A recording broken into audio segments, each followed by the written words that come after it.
Hey, everybody, good night, and welcome back to another Fireside Chat with Tawana. Tonight, I have the pleasure of speaking with Zach Miko. You guys should know who Zach is. We've done a live before, but we are back again in a different capacity because Zach this year is going to be honored with the Icon of the Year award at the Full Figure Industry Awards.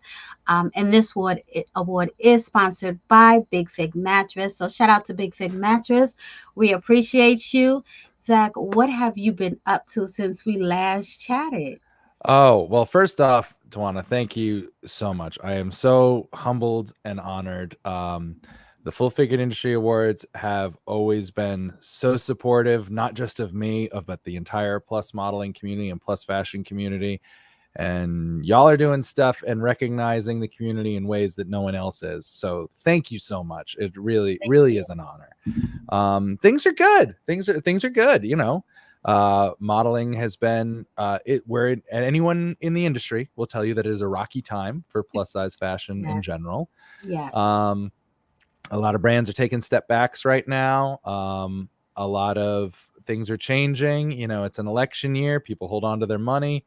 We're struggling with things in the industry of the proliferation of AI and things like, there's a lot of things like Yep. Ozempic who have kickstarted a thin as in craze in the fashion community Yes. again, which we're all dealing with. But luckily, we're all still here. We're still alive and kicking. We're still modeling, still doing fun stuff, still making amazing contributions. And it's good. We're very blessed to still be going.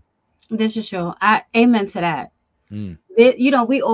We tend to go through these moments in our industry where Mm-hmm. there is this rough patch, regardless of what is happening. This we're always impacted by something, right? We're always, for some reason, a plus size fashion for a lot of these brands and a lot of these companies is just first on the chopping block as soon Yeah, as thing. I yeah, remember, especially big and tall, because people just started dipping their toes into big and tall right before COVID hit. So many brands who had made a big push into men's plus and big and tall took a mm-hmm. huge step back. And I remember that it was kind of like first in, first out, or last in, first out sort of a situation where they didn't, it was still testing the market, even though I disagree with it. I mean, no, our the average waist size in America for men is still a size 40.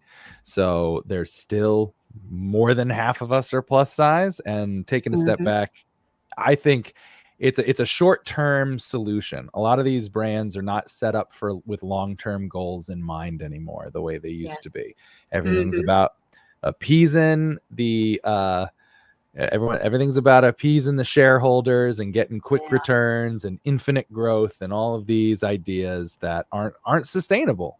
Mm-hmm. What is sustainable is making good, high quality, affordable clothing for Yep. people who want to buy it, which is all of us in the plus size community have been clamoring for our whole lives. Like Exactly. it's very interesting to be in the position to and we've talked about this before, Tawana, we're the idea that we have to beg to be customers. Like, hey, I'll give you money if you're struggling. I'll buy Right. stuff from you. I'm Right. offering to give you money. I don't understand this. Like, Yep.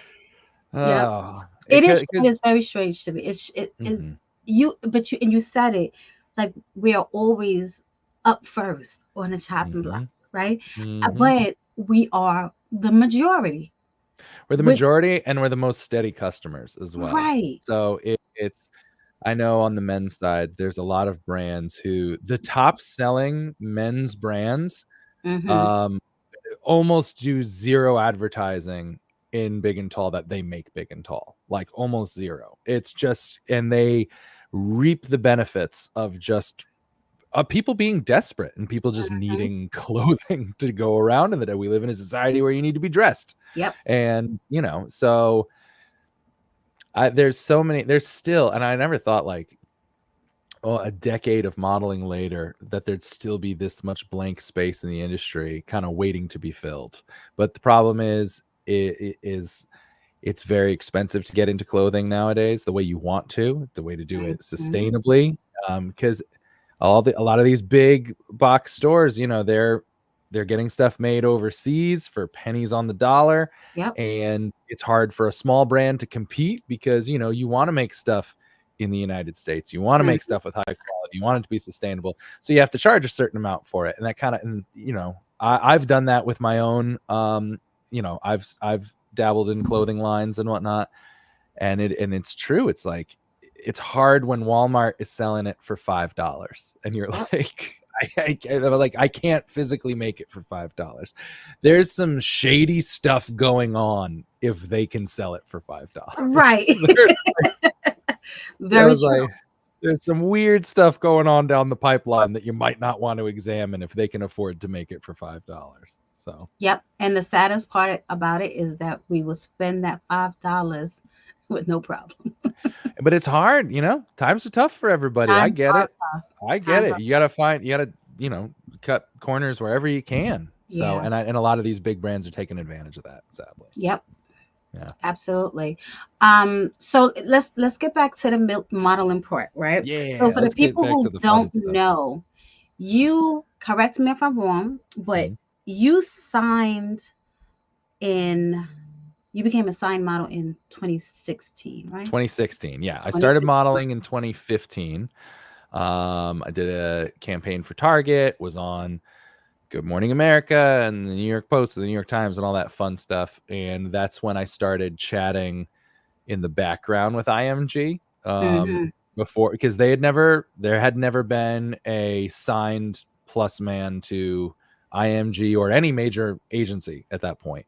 So there was a lot of strategizing going on. They were checking if they thought they were ready to make the jump. And I mean, the late great Ivan Bart was the one who decided to champion it and put it forward and go, no, it has to happen. It's time. Let's go for it. And it's been, and the rest is history. I mean, they created the first plus men's board, and then, you know, IMG did it, Wilhelmina followed suit, Bridge Models, New York Models, so many all the major agencies had created men's big and tall. People called it different things. Like at IMG we Yeah. called it Brawn, at Wilhelmina they called it Titans, and they called, everyone had a name for it, but we all knew what we were. Right. And so it was in, and it's been great, and a lot of amazing things have come from it, and a lot of amazing talents in the men's modeling world have come forward. I mean, the male models I have seen, I mean, last year's winner Kyle Andrews, Kelvin Davis, Dexter Mayfield, Miguel Perdomo. There's so many unbelievable talents Yes.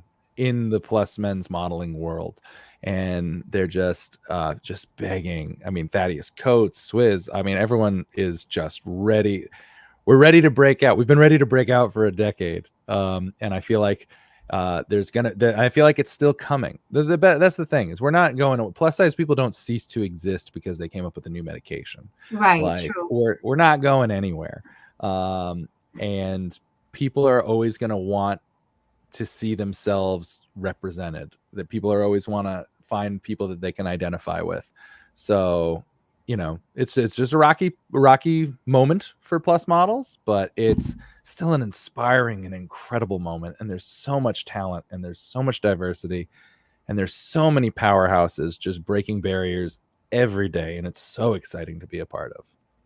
I mean, it's an opportunity for the plus industry to really turn up the Mm-hmm. volume, right? Because just because a lot of the big boxes are, doing away with plus right now. I'm going to say right now because we've been here before.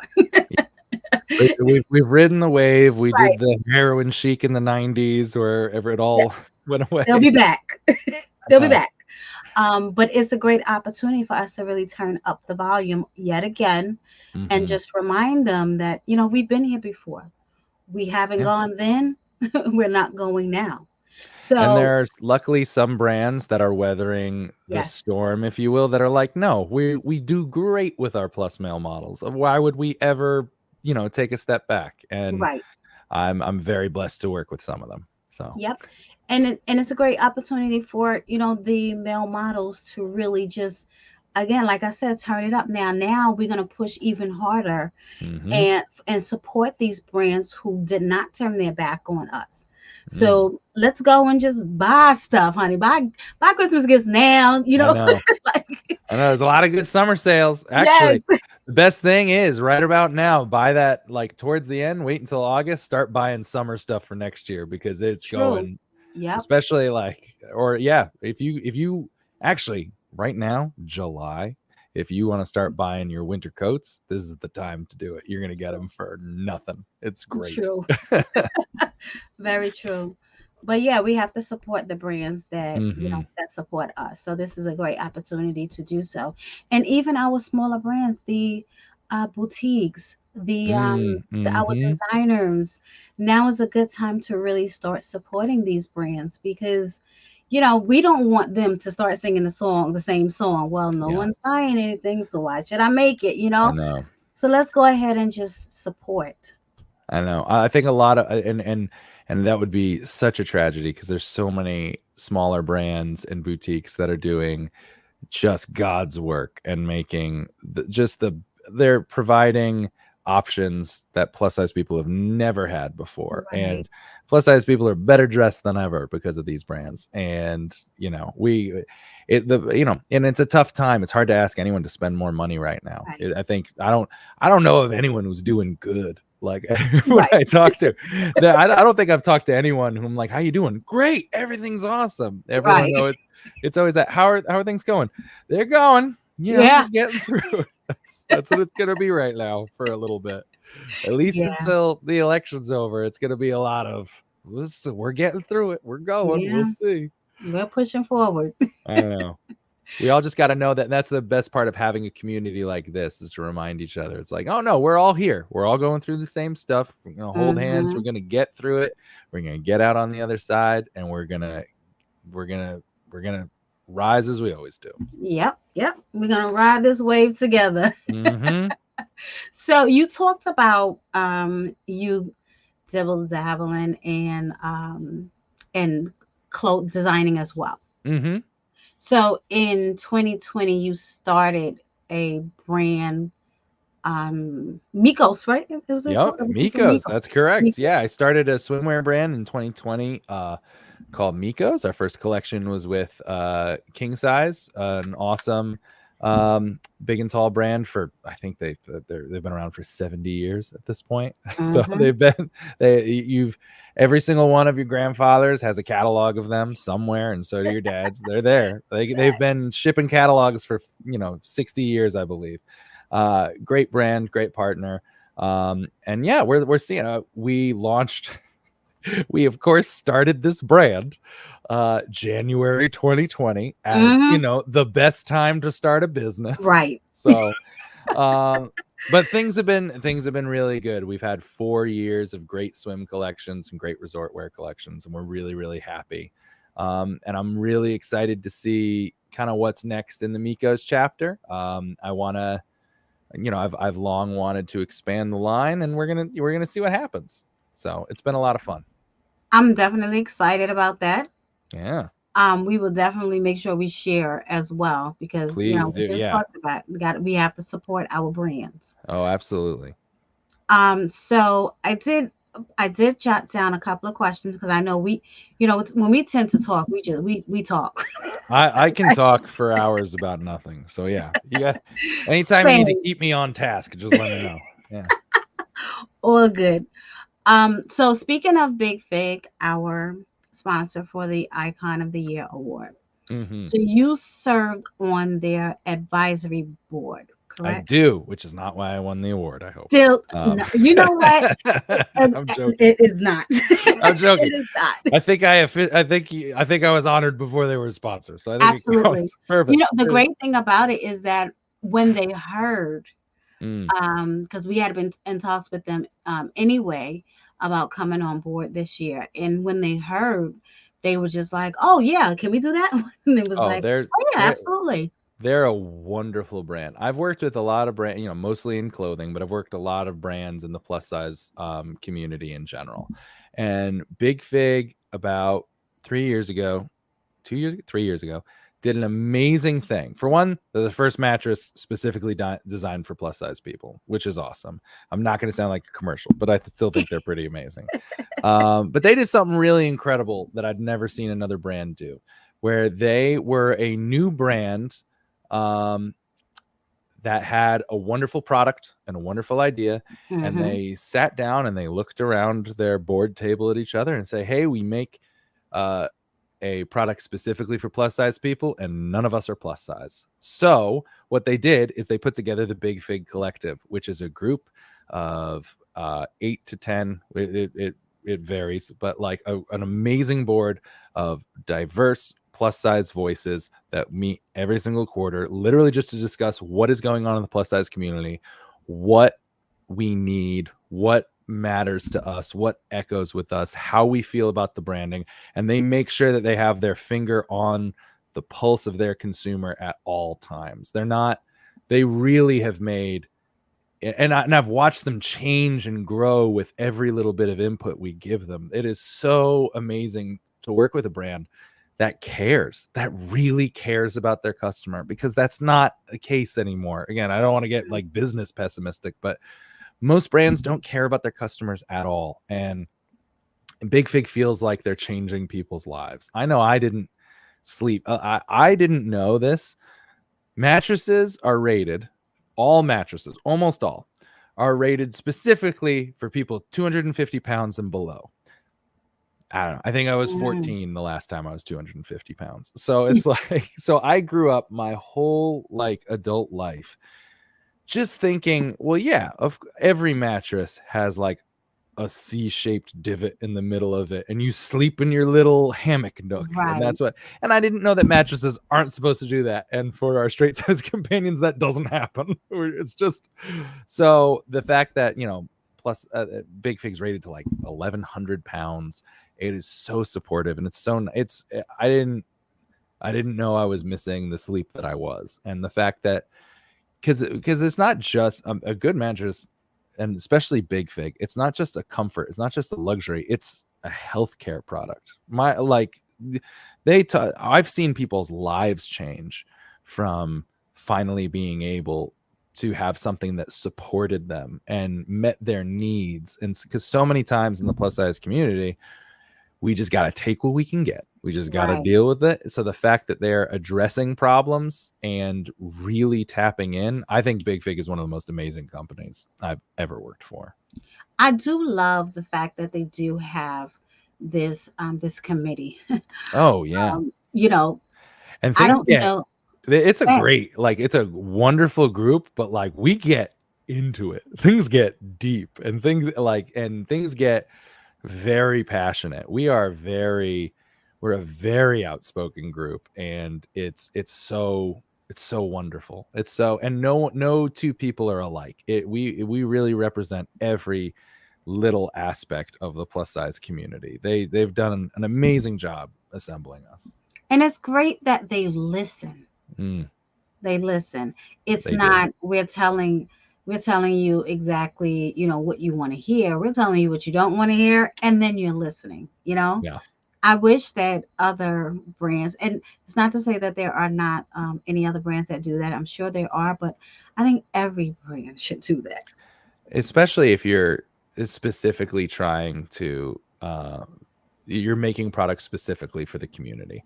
I mean, Yeah. I can't tell you how many big and tall brands I have gone to where every single person in the boardroom was like less than 150 pounds, and I'm just like, do you guys understand what's happening? Like, no, they just know the sales numbers. That's all they Right. know. Where That it's bottom dollar. and because of that, brands like Big Fig who do their research and listen to their consumer, they're creating a business that's going to last forever. Yeah. That's the change. Whereas it's everyone's trying to create a business just to make, you just got a year over year growth. You got to, as long as you're making a profit and you're going, they're going to make something that's going to stand the test of time rather than just flare up, let the shareholders cash out and then burn out, because that's what it seems to be all businesses are like nowadays. Mm-hmm.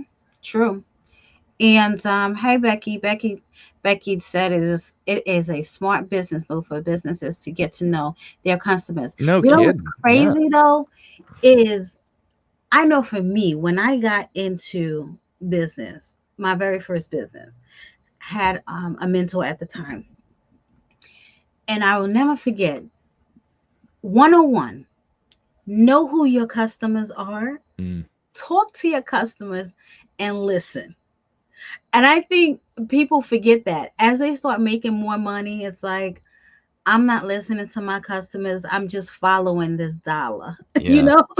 Yeah. And I really wish people, And businesses all those would do businesses that. that just follow the dollar, it's like, yeah, they'll make a bunch of money in the short term. And then all of a Yeah. sudden the bottom falls out and they go, what happened? It's like, Hmm.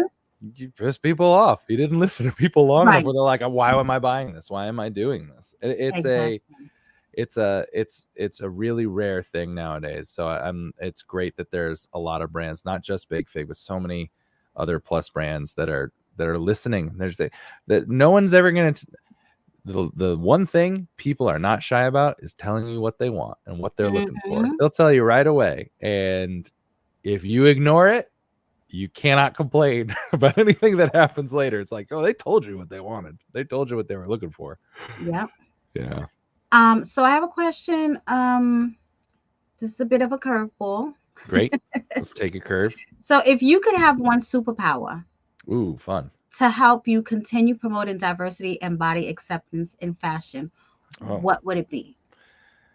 Whew. Well, that is a curveball. Superpower to continue.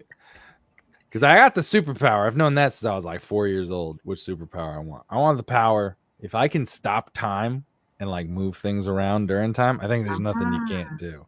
And I think maybe that's a good idea, even to help with that. I mean, I think the ability to stop stuff before it goes wrong is a yeah. pretty intense thing. I would love to be able to, yeah, I'm going to stick with stop time because it would be great when you see a business making a terrible decision, or somebody, a writer or an editor of a magazine doing a hot take that is just dangerous and insensitive and crazy, where you can just hit the pause button and go, Right.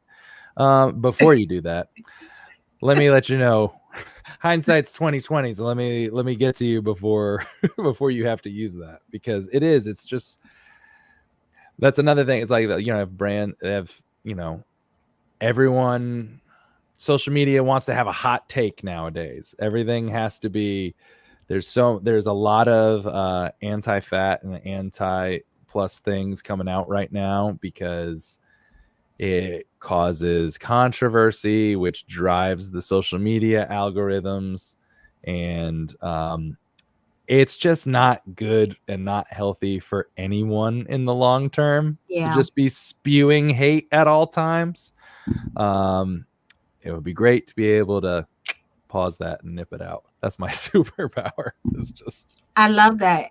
yeah. And I agree with you. So it's funny that you said that, right? Mm, Because when I wrote this question, I thought the same thing. I was like, that would be my superpower. And I yeah. got it from I watched this Netflix series. I think it's called uh Surge Cell or Super Cell, something. Supercell. I Super haven't, Cell. I haven't, I haven't seen it yet, but I've seen the advertisements for it. Yeah. Yeah. So okay, then I'm not gonna tell you. Okay. But I got it from there. Yeah. I got it from there because I Okay. watched it and I was like, oh, I wish I could do that. Yeah. I mean, I think we're all, we'd all love a superpower right now. Right. Just because. Oh boy. So to Becky's point about brands putting plus size clothes near the back, right? So this is another thing. We've been here before. Yeah. We've been down that road too. I remember growing up when I used to go shopping. I used to have to go in on the lower level in the back Mm. in the corner with the two racks filled with plus size clothes. And that was it for the whole store. I remember that. So we've been there before too. I remember So when yeah. when I was signed to IMG, Hmm. we were making the announcement. I had signed to the biggest modeling agency in the world. I had an exclusive interview with Women's Wear Daily. They were going to make the announcement that I was signed. We had to do a photo shoot. My agent, my manager, Josh, who's still my manager, he's amazing.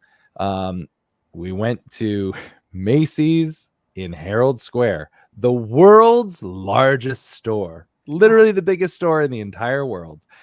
And we went to buy big and tall clothing. And Macy's Herald Square has like 7 floors. It takes up a full city block of Manhattan.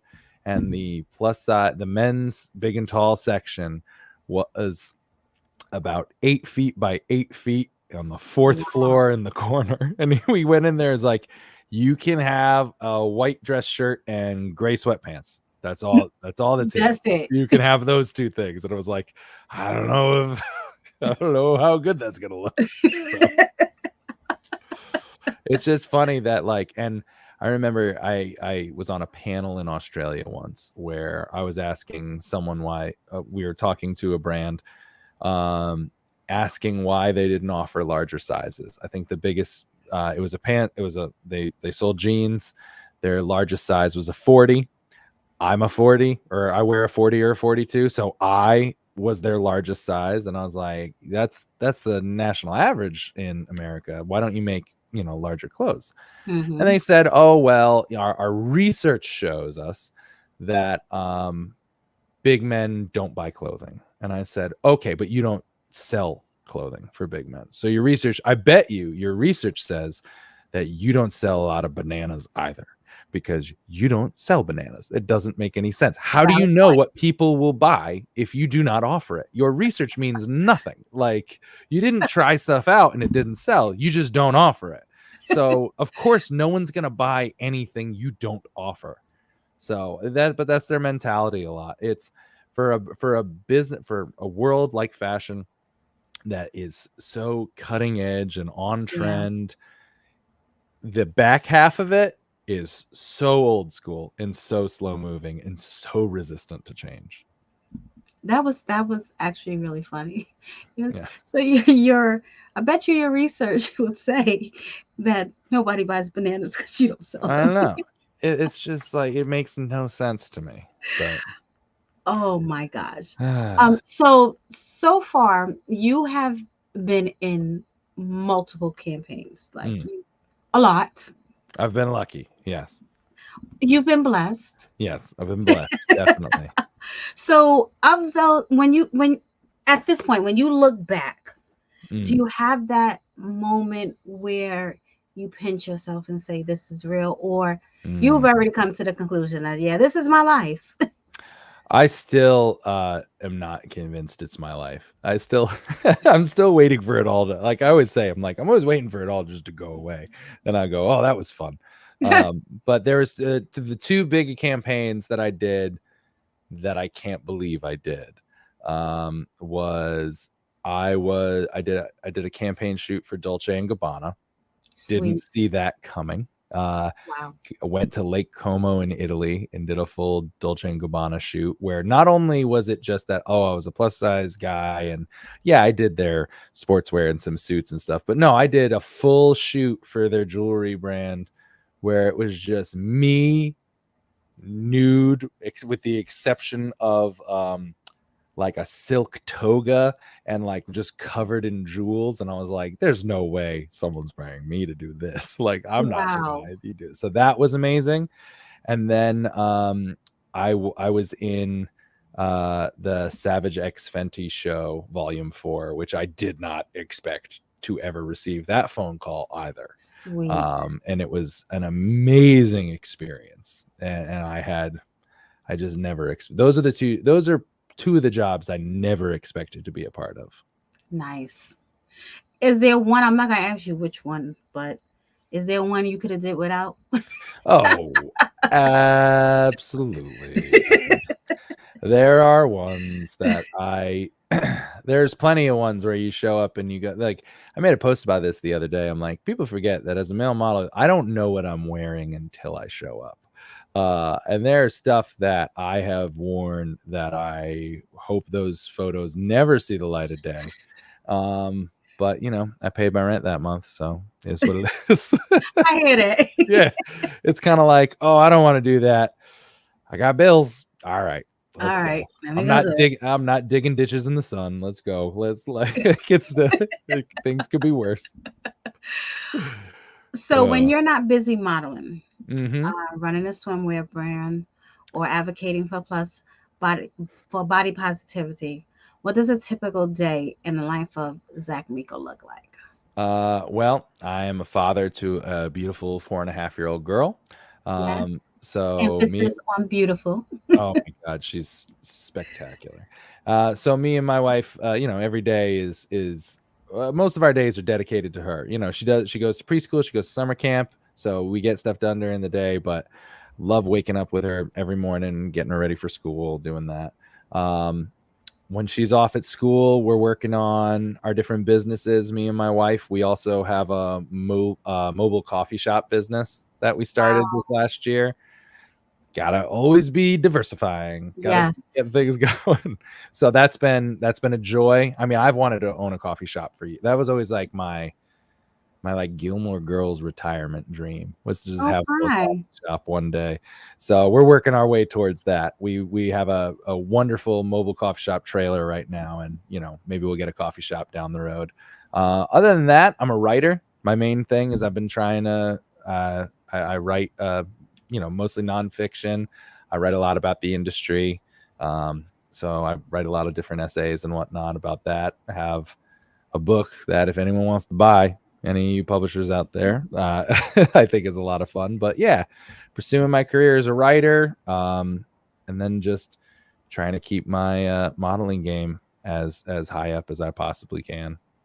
So Then have you put the book out yet, or are you waiting for it to be picked up? I'm trying to get it picked up. I went through a round or two of submissions, and I had a lot of very kind rejections, Hmm. but they were pretty complimentary. But that's the way the book works, and I want to. People do different ways. I may self-publish a different book in the Hmm. future. Um, I have a person. I'm still. Here's the thing about being kind of old. Like You said kind there's of old. yeah.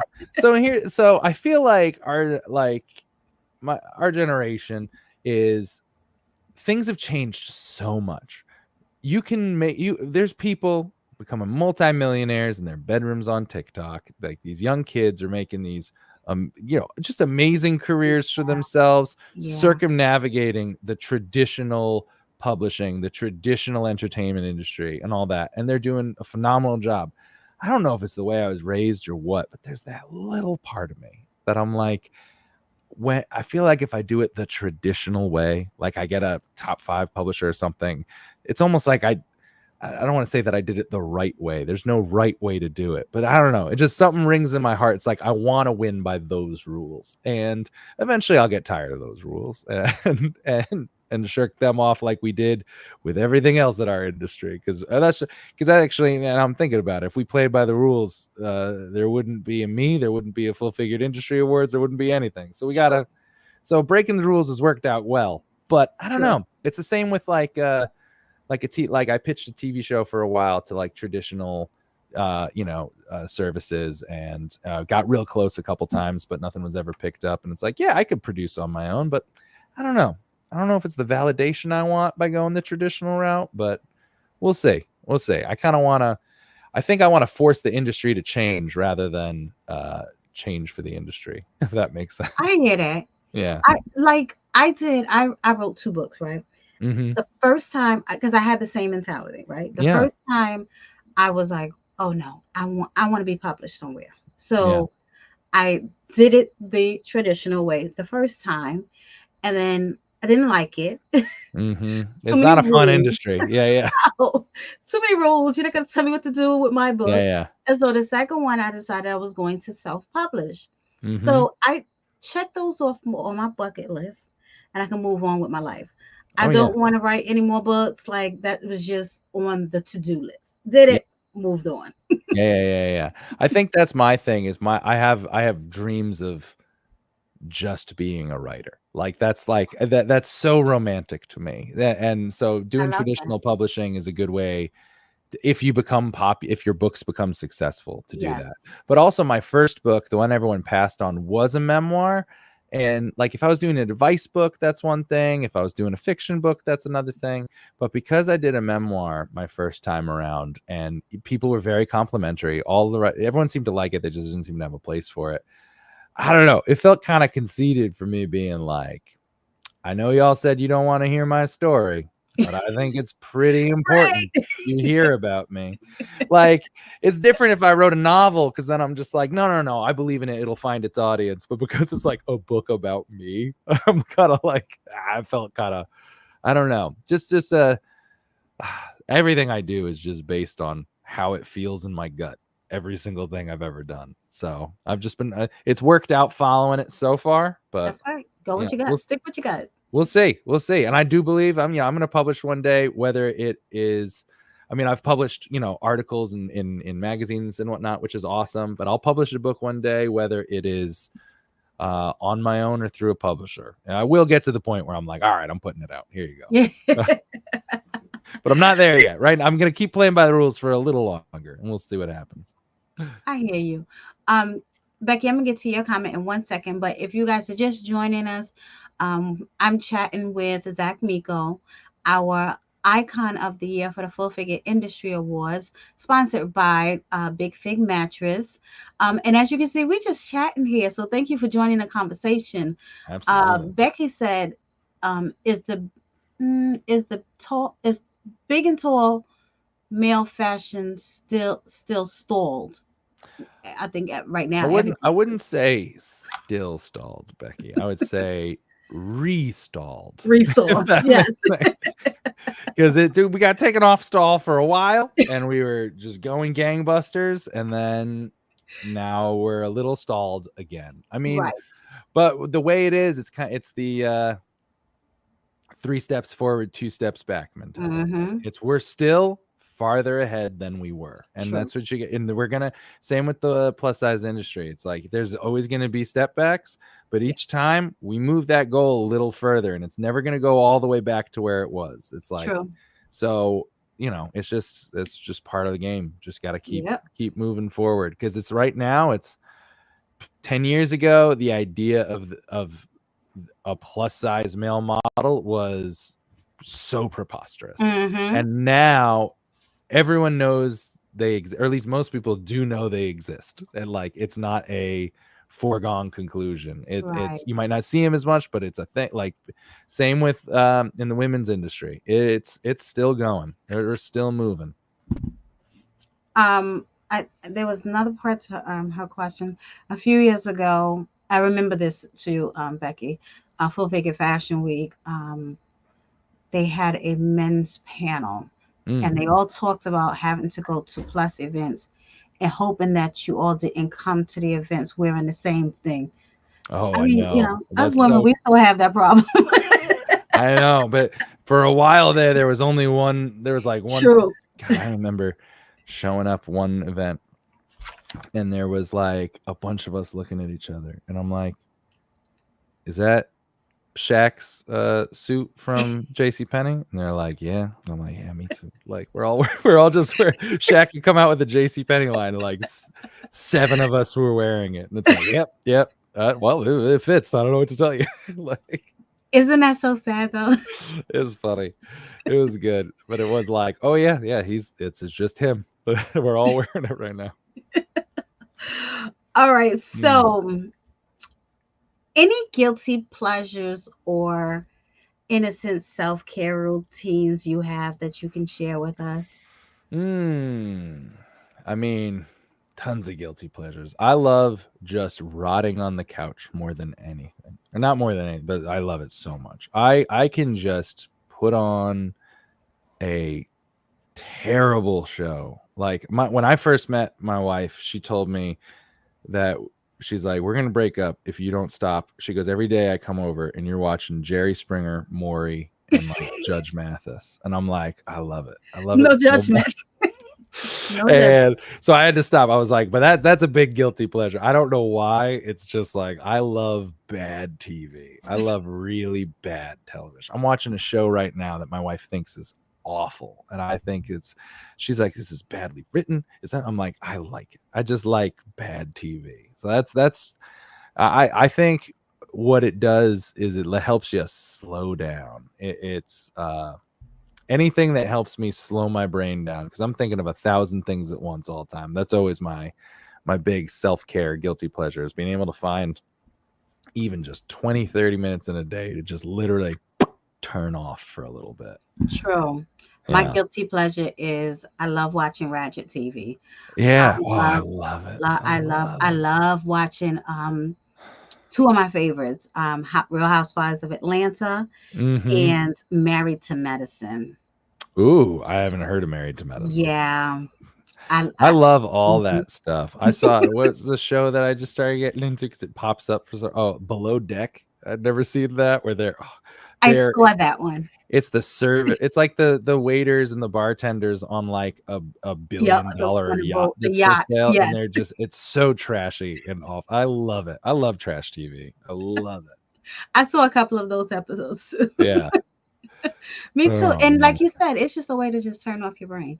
Yeah. Like I just want to watch something That's different. what I need to. Just need to turn off every now and then. So we're gonna talk about this moment where you addressed the United Nations on Oh. World Eating Disorders Day. Mm-hmm. Look, first of all, how? how? The, how? I was asked. I don't know. Oh, That was the big thing.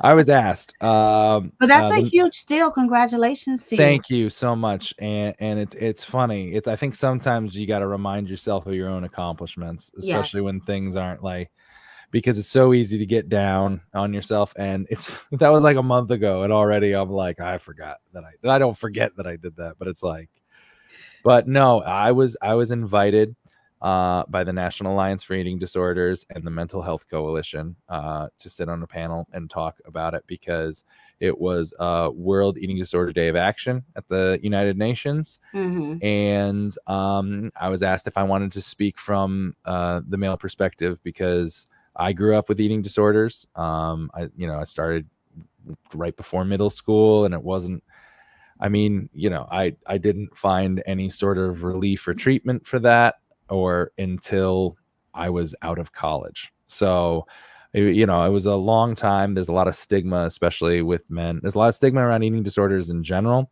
Right. I spent most of my time with eating disorders not even knowing I had them, because I literally did not think it was something men went through. I was like, no, men don't. I did not believe it.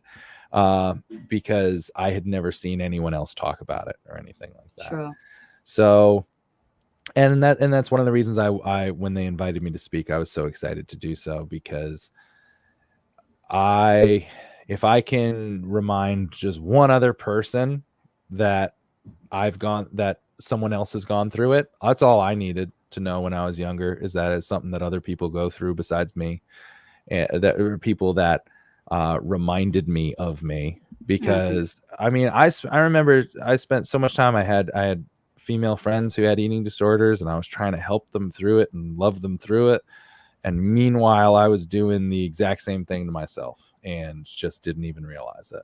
Or I realized it but didn't. I was like, yeah, but I can do this because I'm a boy. So and I realized that I did a lot of damage to myself, and I'm very happy to be cognizant of that now. And I was just so honored to, it was wild. There's a lot of security checks at the UN. You gotta go through a Wow. bunch of security to get through.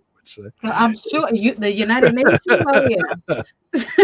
So but it was a pretty amazing experience. That's good. I'm happy to hear that you have had a successful career.